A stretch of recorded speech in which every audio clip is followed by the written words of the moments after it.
quand on nous a offert 100 millions de spectres. On ne peut pas tout avoir.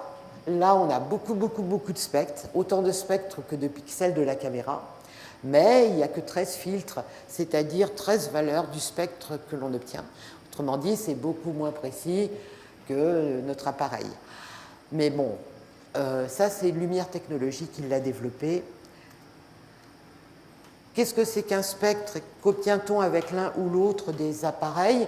Je vous ai montré ici deux spectres d'oxyde de chrome vert qui ne diffèrent chimiquement que par deux molécules d'eau qui hydratent le verre émeraude et qui n'existent pas dans le verre oxyde de chrome. Je ne suis pas sûre de la qualité de la couleur des deux images que j'ai trouvées sur Internet. Vous me direz, l'œil est capable de voir la différence l'un à côté de l'autre. Notre spectromètre est capable aussi de voir la différence. Plus intéressant, plus fin, c'est nous avons à l'heure actuelle 10 lapis-lazuli différents dont on ne connaît pas toujours l'origine. On a fait bien évidemment les spectres et vous voyez que ces trois-là ont des spectres que l'on est capable de discriminer. Nous sommes sûrs que celui qui nous a été fourni par Kremer vient d'Afghanistan. Ceux qui nous ont été fournis par la Verdure ou Paime Emery, ils ne sont pas sûrs de leur origine, mais manifestement, ils sont différents. Ce qui va nous permettre ultérieurement, dans le cadre d'identification d'un lapis, dont la couleur bleue magique est due à l'atome de soufre, de dire quelle est son origine.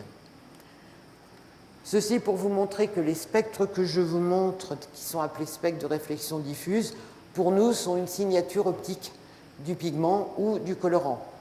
Conclusion, depuis 10 ans, nous construisons une base de données de pigments et de colorants de référence.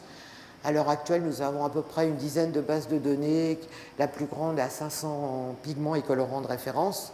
Et puis, de façon informatique, on comparera le spectre inconnu à l'endroit où le conservateur ou le restaurateur veut connaître la nature du pigment avec ces bases de données de manière à identifier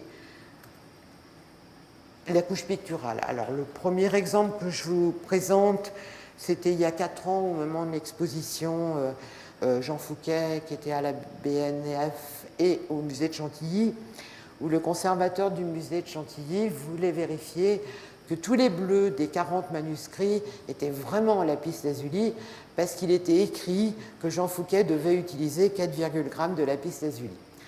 Donc, on a eu un plaisir non dissimulé d'aller mesurer tous les manuscrits de livres d'heures d'Étienne de Chevalier. Et voilà un exemple de résultat informatique à l'heure actuelle utilisé par les restaurateurs sans nous. Tous les bleus donnent ces spectres qui correspondent à des traits pleins. On fait tourner la comparaison en calculant la distance quadratique moyenne entre le spectre inconnu et tous ceux de la base de données, en tenant compte également de la rugosité de la surface qui crée une translation vers le haut, qui rajoute de la lumière réfléchie. Et donc, dans notre calcul de distance quadratique moyenne, on tient compte de cette translation. Et vous voyez, je ne sais pas si vous voyez, mais le nom du pigment de référence est inscrit en haut et on trouve systématiquement un lapis-lazuli. Le plus proche, celui qui correspond au meilleur fit, c'est celui qui vient d'Afghanistan. Bon, Étienne Chevalier avait commandé peut-être 4,2 grammes, on n'a pas été mesuré, mais on a toujours retrouvé du lapis-lazuli. Alors évidemment, les musées nous demandent de venir, mais malheureusement, on n'a pas beaucoup de temps et on ne fait pas que ça. Donc on est par exemple parti faire une campagne de mesure au musée de Dijon, par exemple sur ce Titien, dont on a identifié les pigments et les colorants. Je voulais juste vous montrer que dans le cas de la robe rouge, on a identifié une laque de Garance. On donne le pigmentier, qui en l'occurrence est Kremer, au cas où un restaurateur aurait besoin de faire une réinsertion. Les lacs, les colorants, ne peuvent, au jour d'aujourd'hui, être identifiés de manière non destructive que par cette méthode. Aucune autre méthode, due à leur fluorescence ou due à d'autres problèmes, ne permet leur identification sans faire de prélèvement. C'est la même chose, ça c'était en Hollande, où ils avaient des problèmes d'originalité du Van Gogh et de ses vernis. Donc on a étudié un certain nombre de Van Gogh, c'était assez superbe. Et même chose, Les traits qui sont en rouge foncé, en rouge clair, on a identifié une laque de cochenille qui n'aurait pas pu, et sur les 30 Van Gogh, on a trouvé exactement le même résultat, qui n'aurait pas pu être identifié par une autre méthode non destructive. Je passe aux millions de spectres pour savoir ce qu'on en fait. Donc la première fois qu'on nous a proposé 100 millions de spectres, c'était les spectres de la Joconde qui ont été réalisés en octobre 2004. Et puis, puisque le problème a manifestement intéressé pas seulement nous, mais des tas de gens, la même caméra multispectrale a été utilisée sur un autre portrait de Léonard de Vinci, qui se trouve en Pologne, qui est la Dame à l'hermine. Alors, quand on a autant de millions de spectres, on ne peut pas s'empêcher, quand on est physicien, de se dire « oui, mais la Joconde, elle est vraiment jaune, elle a un vernis », et donc d'appliquer les lois physiques qui traduisent l'influence du vernis sur la couleur, de les appliquer 140 millions de fois, ça dure 2 secondes, enfin j'exagère, mais ça dure 1 minute informatiquement, pour obtenir un dévernissage virtuel. Alors voilà le résultat de la Joconde à l'heure actuelle, de la Joconde où on a, par le calcul, minimisé l'épaisseur du vernis qu'on enlevait virtuellement. Et puis là, c'est un dévernissage virtuel total, mais on n'est absolument pas sûr que c'est total. Dans les creux vous avez vu, le vernis forcément reste. Nous, on tient compte d'une épaisseur de 20 microns de vernis. Vous retrouvez le ciel bleu, couleur naturelle du ciel. Vous retrouvez des carnations, théoriquement, elles devraient être plus roses que dans l'original. Alors, ce qui est surprenant, c'est qu'un autre portrait de Léonard fait 15 ans avant. On lui a fait subir, la Dame à l'hermine, le même traitement. Et je ne sais pas si vous vous rendez compte, mais la différence est beaucoup moins nette. Alors, les carnations sont quand même un peu plus roses. Le bleu du vêtement est un peu plus bleu. Mais il y a manifestement un vieilli. C'est certainement le même vernis. Il n'y a pas eu d'analyse du vernis. C'est forcément le même vernis, au moins la même résine et la même technique.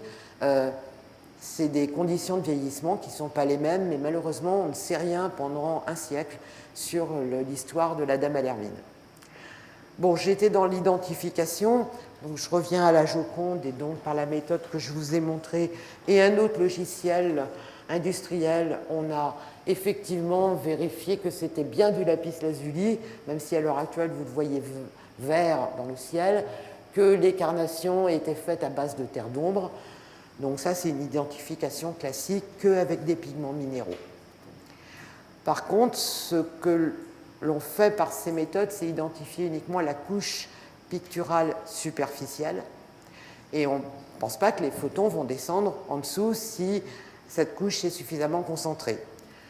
Donc, cette fois-ci, on s'est posé le problème du sfumato, et qui est un terme qui a été inventé 150 ans après Léonard. Donc, on a pris uniquement un certain nombre de spectres du visage de la Joconde dévernie. On a fait la même chose sur la Dame à l'hermine. Et vous voyez que les allures des spectres sont à peu près les mêmes. Conclusion, c'est le même pigment dans les deux couches superficielles. On a fait passer notre base de données et sa comparaison. Et que ce soit la Joconde ou que ce soit la Dame à l'hermine, hein, vous l'avez en anglais à gauche et en français à droite, on trouve une terre d'ombre brûlée. Mais ça, je répète, c'est la couche superficielle. D'autre part, vous voyez qu'en trait plein, c'est les spectres analysés, étudiés, et en pointillé, c'est les spectres de la base de données. Vous voyez que l'accord, même le meilleur accord ici ou ici, il n'est pas parfait. Donc, ce n'est pas exactement ça que voit la lumière. Alors, 2 solutions.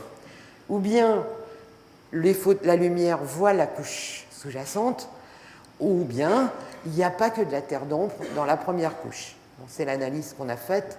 Donc, dans le cas de la Joconde, on est obligé de passer par la colorimétrie, c'est-à-dire qu'à chaque fois qu'on a un spectre, on peut calculer les coordonnées trichromatiques correspondantes dans un espace CIE ou LCH, dans la